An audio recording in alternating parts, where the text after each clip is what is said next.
Teman-teman semua, kali ini saya akan berbagi soal dan pembahasan UKP PPG tahun 2024, topik 1 modul 2, yaitu tentang pentingnya pembelajaran sosial emosional.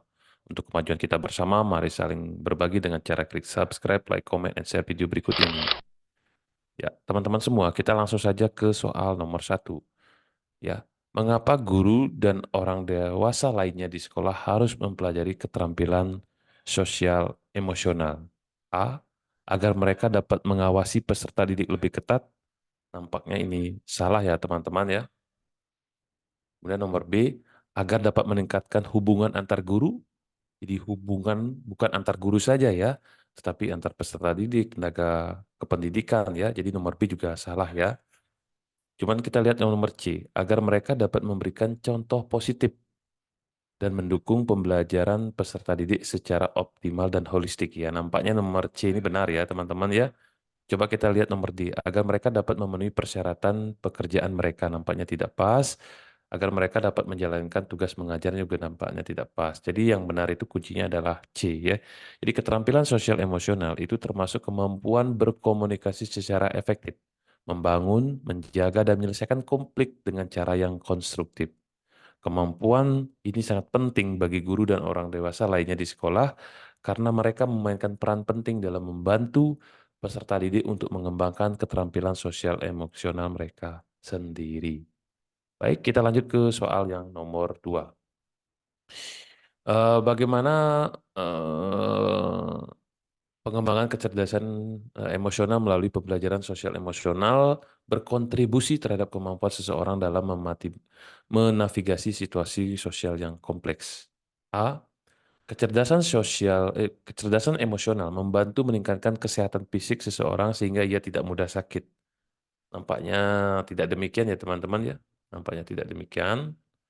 Jadi salah nomor A, nomor B, emosional membantu meningkatkan keterampilan seseorang untuk memahami dan mengelola emosinya. Nampaknya nomor B ini benar ya teman-teman. Kita cek nomor C, kecerdasan emosional sangat berguna dalam mengatasi situasi yang sulit dalam keluarga. Nampaknya kurang tepat ya. Kemudian nomor D, kecerdasan emosional membantu menurunkan keterampilan interpersonal dan meningkatkan keterampilan interpersonal seseorang. Nampaknya ini kurang pas redaksi kalimatnya. Kemudian yang E, kecerdasan emosional membantu meningkatkan kesabaran seseorang. Jadi bukan itu ya, tetapi memahami dan mengelola emosinya. Ya, jadi nomor 2 itu jawabannya B. Jadi pengembangan kecerdasan emosional melalui pembelajaran sosial emosional itu memungkinkan seseorang untuk lebih efektif menavigasi situasi sosial yang kompleks dengan memberikan mereka keterampilan untuk mengidentifikasi dan mengelola emosi, berkomunikasi secara efektif, dan membangun hubungan yang kuat. Nah, itu ya teman-teman semua ya. Kita lanjut yang nomor 3. Apa tujuan dari pembelajaran sosial emosional di sekolah? A. Untuk membantu meningkatkan keterampilan literasi peserta didik, nampaknya tidak pas. Nomor B. Untuk membangun keterampilan sosial dan emosional peserta didik, pendidik, dan tenaga kependidikan, nampaknya ini benar ya. Kemudian kita cek nomor C. Untuk membangun keterampilan sosial emosional pendidik, tidak hanya pendidik.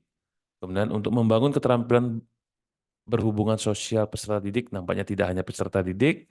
Untuk membangun keterampilan memecahkan masalah peserta didik, nampaknya juga tidak hanya untuk di peserta didik. Jadi nomor 3 itu jawabannya adalah B ya.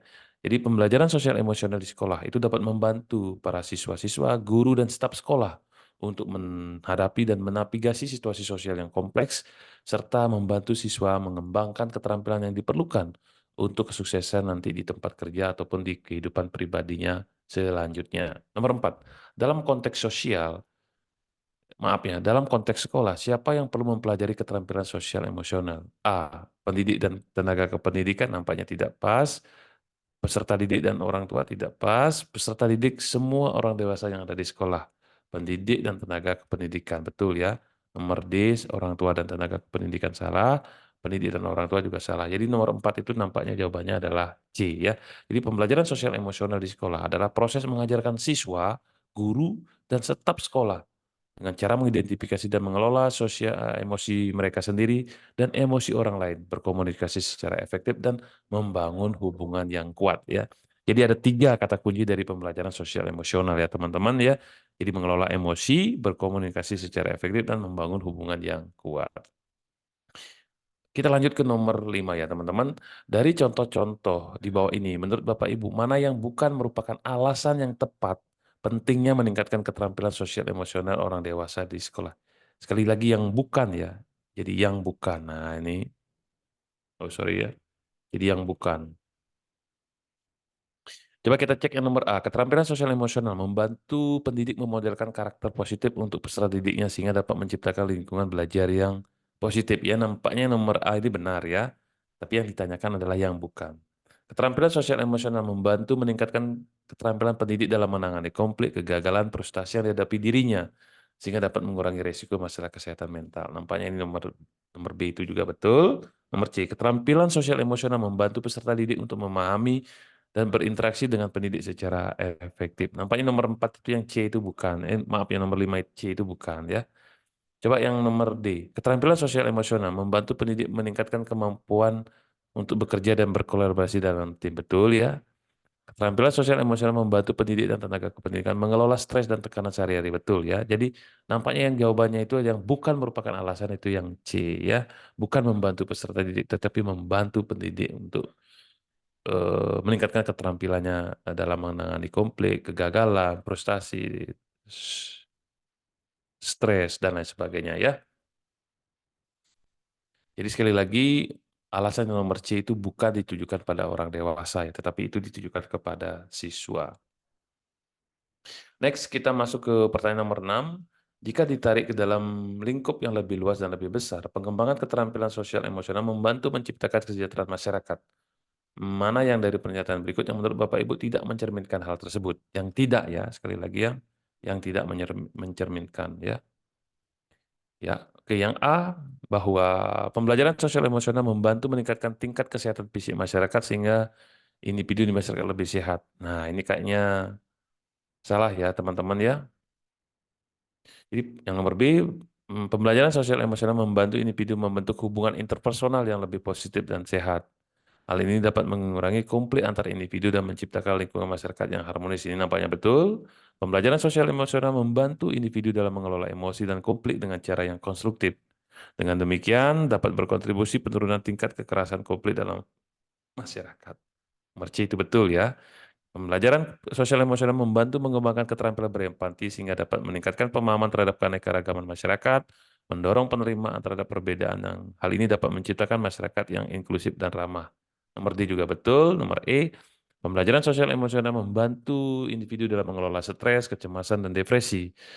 Tingkat kesejahteraan mental individu meningkat yang pada gilirannya dapat membantu menciptakan masyarakat yang lebih sehat secara keseluruhan. Nomor E juga betul. Jadi yang tidak mencerminkan adalah yang nomor A. Ya. Jadi pilihan A itu tidak mencerminkan manfaat keterampilan sosial emosional dalam menciptakan kesejahteraan masyarakat. Sementara yang lain itu memang mencerminkan ya. Next, nomor 7. Mengapa penting bagi sekolah mengembangkan keterampilan sosial emosional peserta didik? Yang A, keterampilan sosial emosional berdampak pada meningkatnya citra sekolah, salah. Ya, kemudian nomor B, karena keterampilan sosial emosional berdampak pada berkurangnya kasus bunuh diri, salah. Kemudian nomor C, karena keterampilan sosial emosional berdampak bagi turunnya tingkat stres dan kesejahteraan guru, salah juga ya. Kemudian nomor D ya, karena keterampilan sosial emosional berdampak pada tingginya kepuasan peserta didik terhadap pendidik, nampaknya juga salah ya. Jadi sebenarnya keterampilan sosial emosional itu berdampak pada keberhasilan akademis, sehingga inilah menjadi alasan ya mengapa ya penting bagi sekolah untuk mengembangkan keterampilan sosial emosional peserta didiknya ya. Next ke nomor 8 ya.